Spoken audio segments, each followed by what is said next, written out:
வங்கக்கடலில் நிலவும் வளிமண்டல கீழடுக்கு சுழற்சி காரணமாக தமிழ்நாட்டில் பல்வேறு மாவட்டங்களில் பரவலாக மழை பெய்தது. இதனால் குளிர்ச்சியான சூழல் நிலவியது. புதுக்கோட்டை மாவட்டத்தில் கடந்த 2 நாட்களாக மழை குறைந்திருந்த நிலையில் நேற்று அரிமளம், கரம்பக்குடி, மழையூர், கீரமங்கலம் உள்ளிட்ட பல்வேறு பகுதிகளில் பரவலாக மழை பெய்தது. இதன் காரணமாக நீர்நிலைகளில் நீர்மட்டம் உயர்ந்துள்ளது.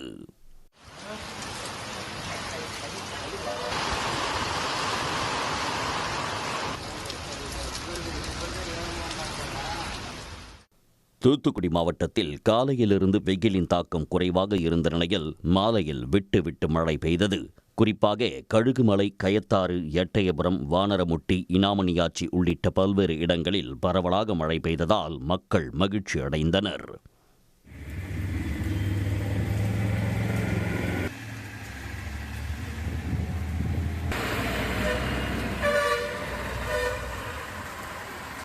விருதுநகர் மாவட்டம் திருச்சுழியில் திடீரென பெய்த கனமழையால் சாலையில் மழை நீருடன் கழிவு நீரும் கலந்து பெருக்கெடுத்து ஓடியதால் பொதுமக்கள் அவதிக்குள்ளாகினர்.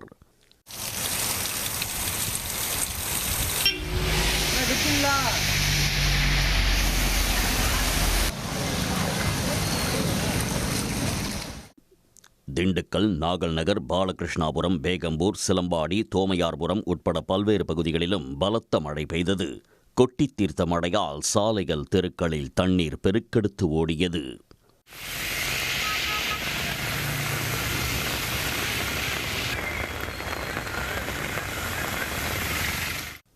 தேனி மாவட்டம் பெரியகுளம் மற்றும் அதன் சுற்றுவட்டார பகுதிகளில் 1 மணி நேரத்திற்கு மேலாக கனமழை பெய்தது. இதனால் குளிர்ச்சியான சூழல் நிலவியது.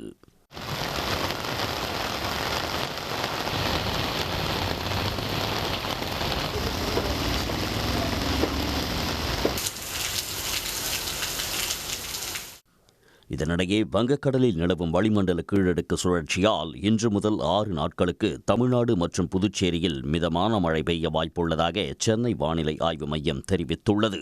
சென்னை மற்றும் புறநகரை பொறுத்தவரை ஒரு சில இடங்களில் இன்று மிதமான மழை பெய்யக்கூடும் என்றும் தெரிவிக்கப்பட்டுள்ளது. உடனுக்குடன் செய்திகளை தெரிந்து கொள்ள சன் நியூஸ் பெல் ஐகானை கிளிக் பண்ணுங்க.